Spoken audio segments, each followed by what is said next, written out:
Emma Natami will be well. Emma Natami will be well. Let be like one. You know, Bomina drowned the Deuga. Low, we know me, though, Lord Wadolo. I want to beg the government so to talk to Femi Adelaja. When he's coming here, we bring the white boat. That the last one boat, will come with it with many soldiers. Nobody can near the boat. So we are only begging God to help us. Look at Torubami. Torubami, they just wake up in a day and start pursuing them up and down. They even promise them that don't worry, we settle you in another community. Torubami people, they are in Makoko community when they pursue them away. Ikate people, they are in Makoko community. Bariga, they are in Makoko community. Now the government and the developer again, they came in that they want to collect Makoko away from us. If you are a landlord, you show your first data like this, they will start tormenting you that they will be putting fears in your body, they will kill you so that you will not be able to move front to come and push them away.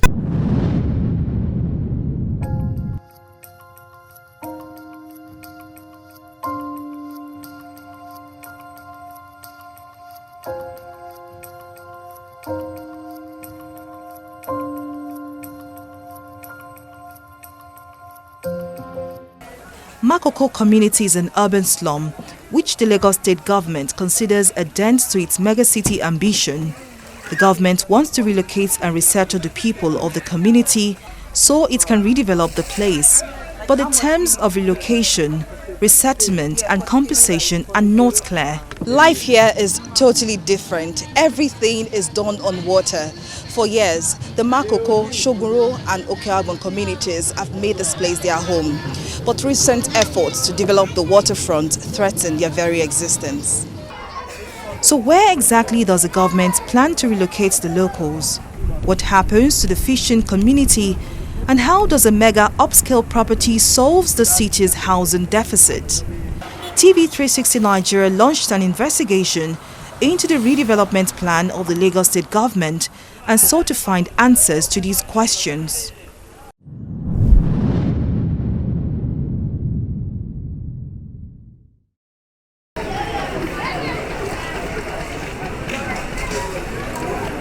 Every morning, 55-year-old Godonu Ojo paddles his canoe to the Lagos Lagoon, just meters away from his ancestral home in Makoko to fish.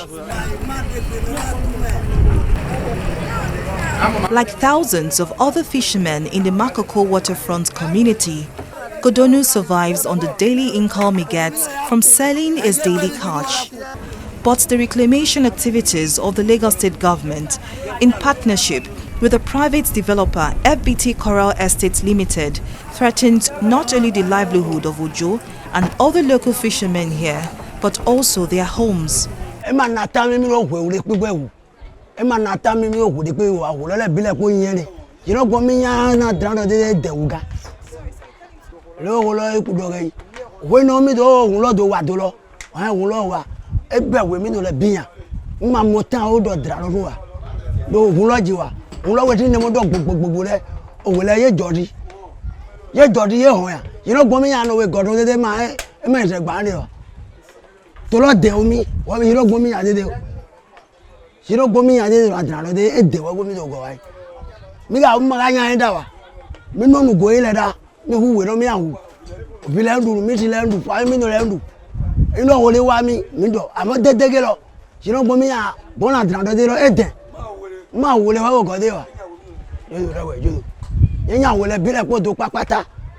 a fisherman too. I used to go to fishing. But when that dredging comes, there's a time that they put it on the water. That time the water float with it. When somebody passes, that boat with it, there's something that's used to bring sand will disturb the person. Even though the big wave is coming, the boat can capsize. So we try to manage until they put it on the ground of water. But that thing drives the whole fish to the sea. So that thing now can drive the whole fish to the sea and drive them moving around. They will not come nearby. From the fishermen who toil all day on the lagoon, To the women who smoke the fish, and then finally to the fishmonger who trades our wares at the popular Makoko seafood market. The survival of each resident is tied to the Lagos Lagoon. But residents say the sand-filling activities on the community waterfront has made fishing very difficult. According to the Lagos State Commissioner for Agriculture, Abisola Olusonya, the artisanal fisheries subsector of the state's fish supply chain presently contributes 80% of local fish production, which accounts for 40% of the state's total fish demand.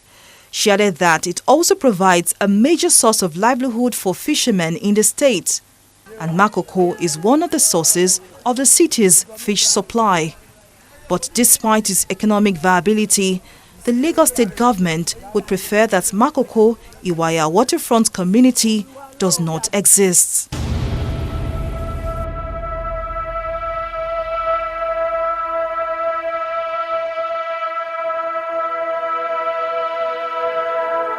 Rather than cars and motorcycles, canoes bump into each other here in Makoko, an informal waterfront settlement in Lagos, Nigeria. It is often called the Venice of Africa, but its floating slum status where thousands live in wooden houses nestled on stilts in deep murky waters tell a different story. The multicultural nature of this riverine community reflects in the language, majorly Egun, Yoruba and French.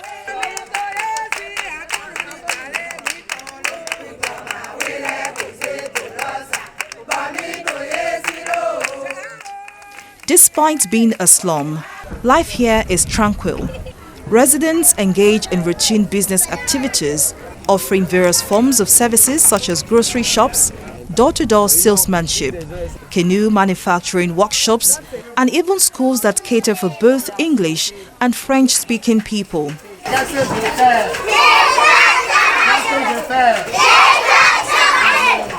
are you doing?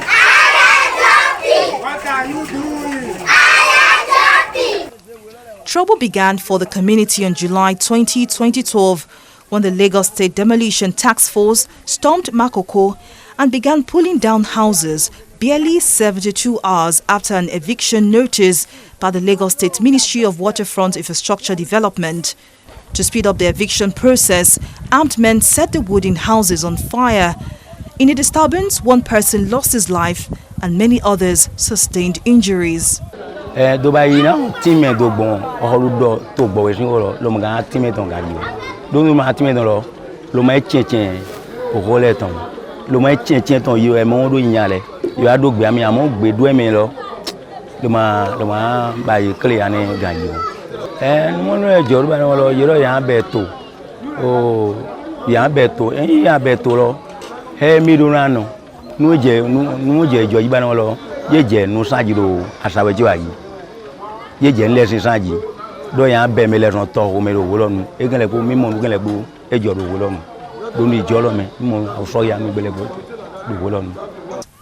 Again in 2020, the Lagos State government announced the reclamation of 54.58 hectares of Makoko for redevelopment by developer FBT Coral Estate Limited. But this plan has been widely rejected by residents of Makoko Iwaya waterfront community.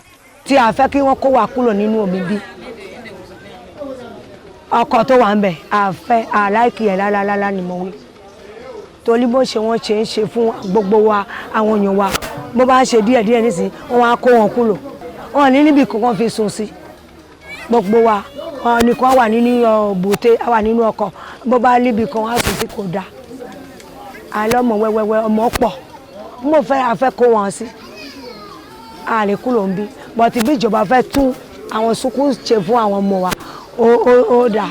I'm a graduate of BSP Polytechnic. I graduated there, and it's from this fishing money that I was sent to school.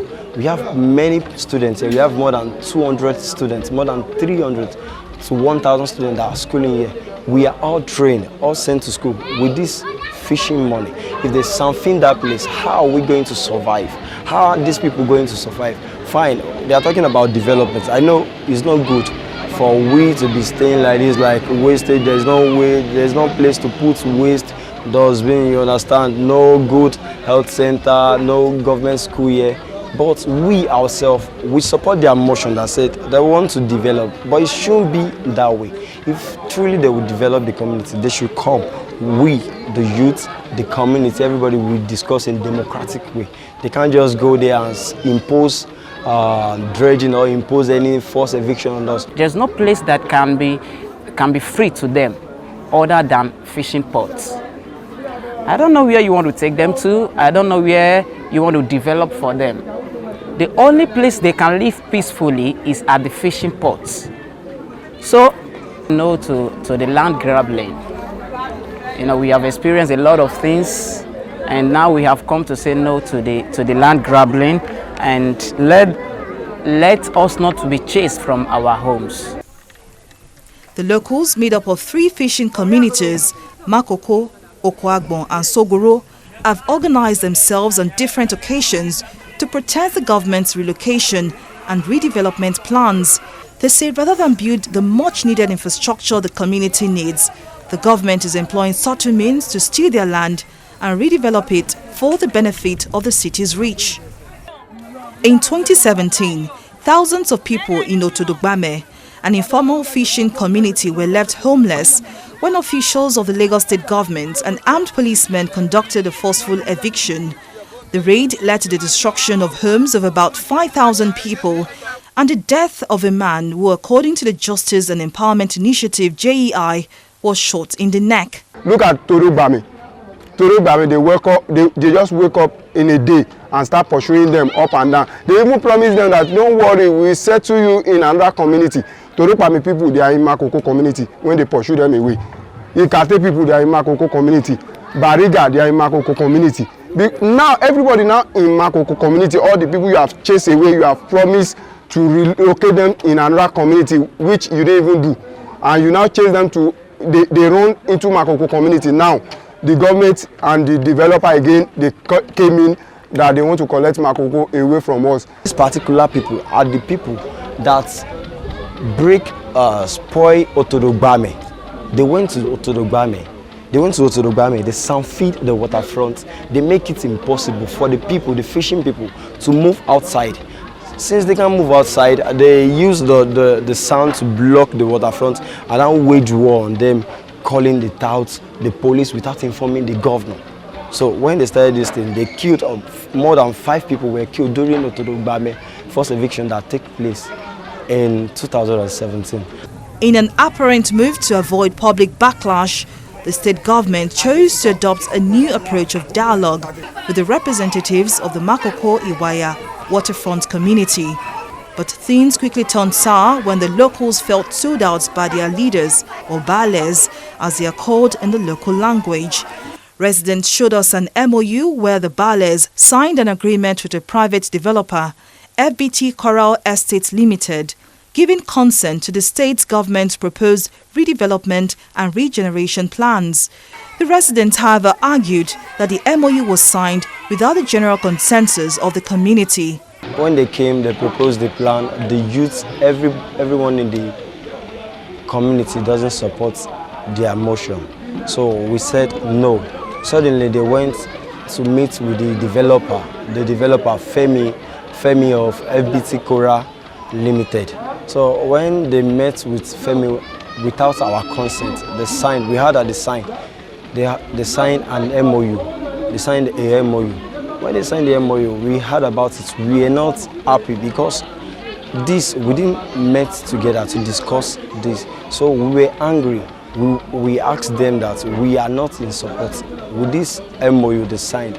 So they were like, we are the leaders. Anything we want is that. Anything we want is what you will take. What I've learned so far, speaking with members of this community, is that while they are open to development in terms of better schools, healthcare and other infrastructure, they want all of this on their own terms. Now, their fear is that these developers could take advantage of them and steal their land. Now, they say that fishing is their primary source of income and any form of relocation is not welcome.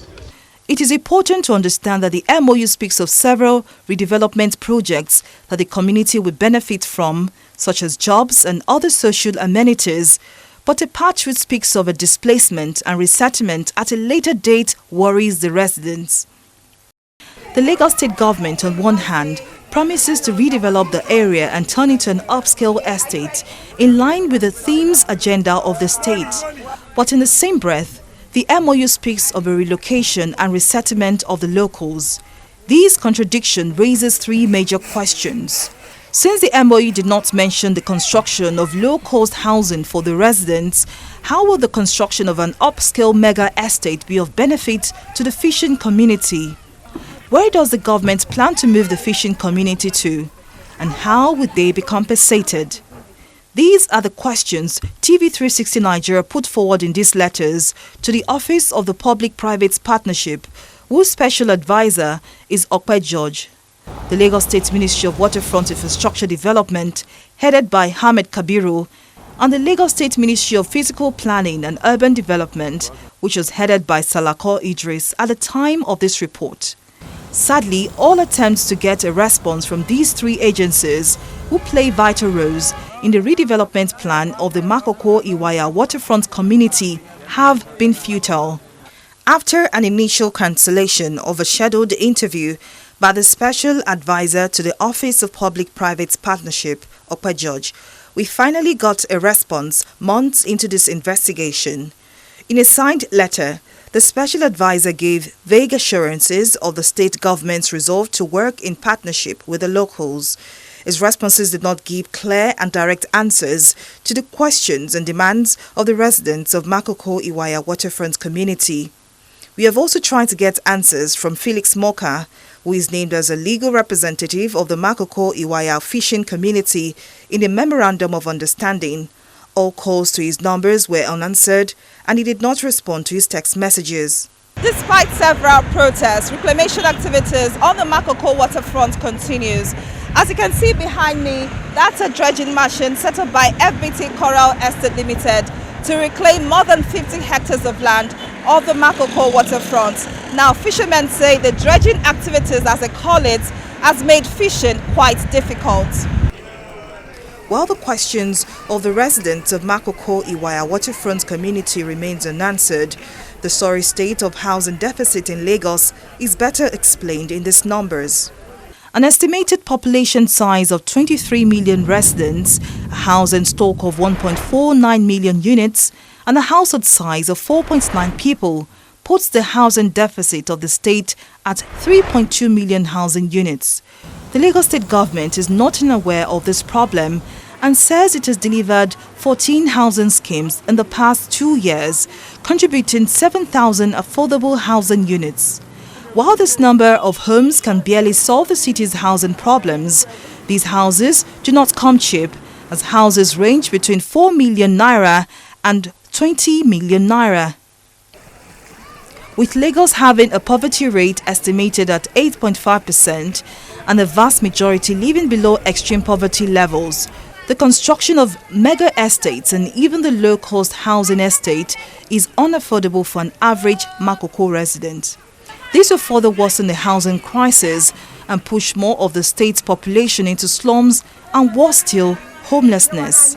To better understand the state's housing situation, I paid a visit to Lukman Oshodi, an infrastructure and development expert who led a research team in 2016 on the Lagos State government's past and present policies and projects that border on urban regeneration, housing and infrastructure development in the state, especially mega projects.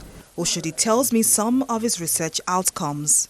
If you look at the city of Lagos and the development orientation, all these resettlement, relocation, they are yet to be fully adopted as a culture of development processes in Lagos. If you look at development trajectory of Lagos, there is no way you can have a new development without some level of demolition and all that.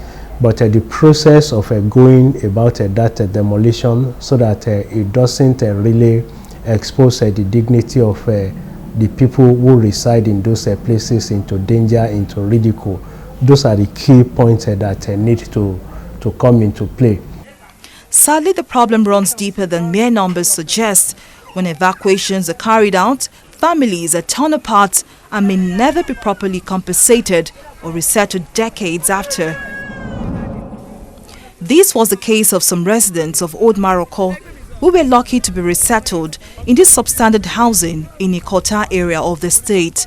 Now 70 years old, Roselyn Odimoko was a young mother and wife in 1990 when she and her husband lost their homes when the then military governor of the state, Raji Razaki, ordered the forceful eviction of more than 3,000 residents of Makoko. When they give us notice 7 days that they're going to let everybody pack away, we think say that is a joke. Before the 7 days, they bring bulldozers, soldiers, surround all the whole Makoko. That day of 7 days, they start demolishing all the whole places. That's during Rasaki regime. That 1990. Like I myself, I sleep for main road for good 2 weeks because nowhere to go. I have children. My husband is there. Many people, we don't know where to go. 7 days notice to go out is how Makoko. Some people are sleeping under bridge everywhere. The government still call us when we are reporting where are we going, where are we going. Then give us say that we come and take our allocation paper for this 80 years a year. We went there. Then give them. Like we have 2 houses. They not even give us 1. Some people have 3. Then give them 1. It's by luck. The house at Makoko is 10,000 houses. But the people they locate for this place, both Jakonde and this, it's not all to 6,000 or 5,000. You see, when this thing happen, then give us allocation paper. Everybody comes to find the zone house here, and when we get some people get the place, they enter. When that time there is no window, it's uncompleted building. Yeah, there no window, no door, no nothing. Like this breeze now, many people die because nowhere to hide themselves. Before we use zinc and everything, putting for the doors and this thing. After then call us again for roofers. Even they give us paper for the roofers for doors and the roofers, and we take it and come and fix it by ourselves. While the eviction has been described as one of the largest forced evictions in Nigerian history, the people still face the threat of losing everything as land grabbers and encroachers threaten them daily. February this month, this year we just say caterpillar just coming. They bring sand, fill all these places. When they break, they will continue fill. When they break, they fill. When they break, they fill. We go and meet them and say, who send you this work? Because we know because they have gone and this OPC people. And then we cannot go and meet them. We send people go and meet them. Where are you coming from? Who send you? They say they want to develop care. If you want to develop, not be develop. If you never see us, why you say you want to develop this place? Nobody against developer. The only thing, if you want to develop, you have to come to our community and ask us, say, what happened? This is our landlord or this is the landlord. Well, we don't discuss with you, just continue to break our house. We just begin the drag. After when we drag, they don't give us any results. We have to go back. We go to, during that time, there's one court when they go for Yaba. We went to the court, we complained, they said we should bring our allocation paper for court.